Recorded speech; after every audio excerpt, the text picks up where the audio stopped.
Salutare, dragi prieteni! Chiar de mult nu am mai filmat și parcă zici că mi-a fost dor.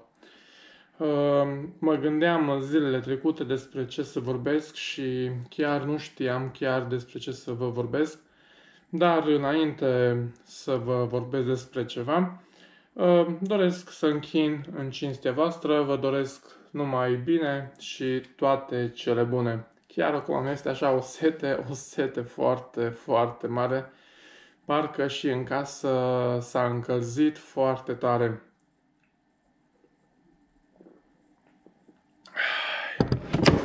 Opa, ce m-am speriat. Mi-a căzut telefonul.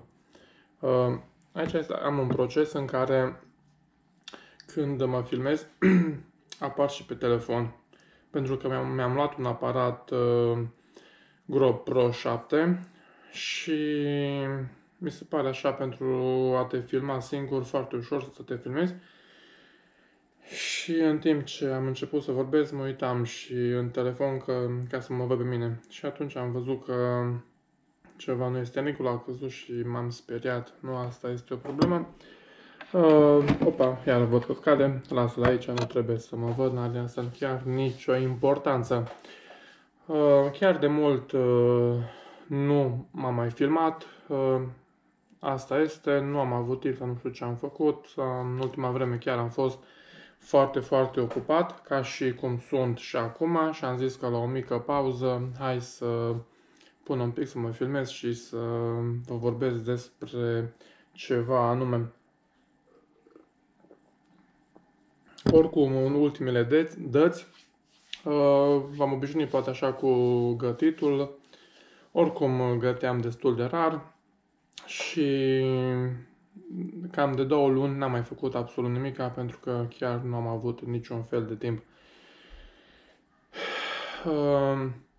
Acest proces în care n-am mai făcut absolut nimic, apar că am simțit că ceva îmi lipsește, cu toate că sunt, să zic așa, la început de drum.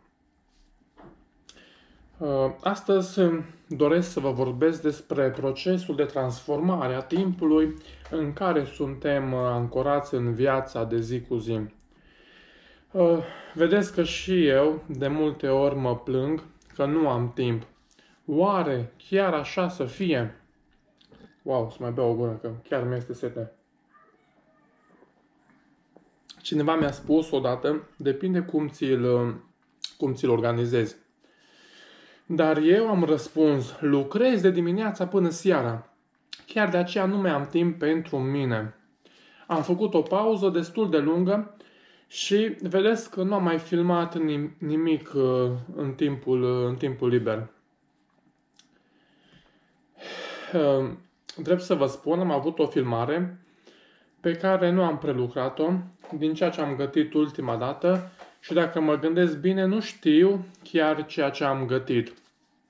Ceva supă, cremă și un felul 2 poate, dar trebuie să caut filmarea și să văd ceea ce am făcut.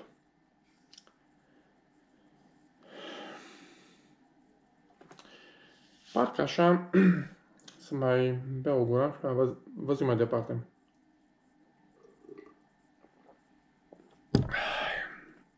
Parcă așa dintr-o dată am simțit o transformare în interiorul meu și mă gândeam, chiar nu știu cum să mă organizez timpul pe care credeam că nu-l mai am deloc.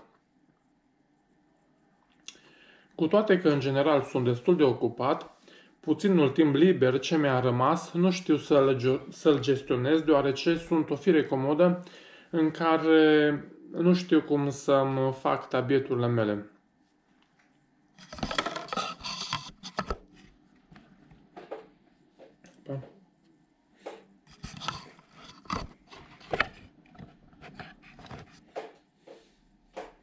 Așa e bine.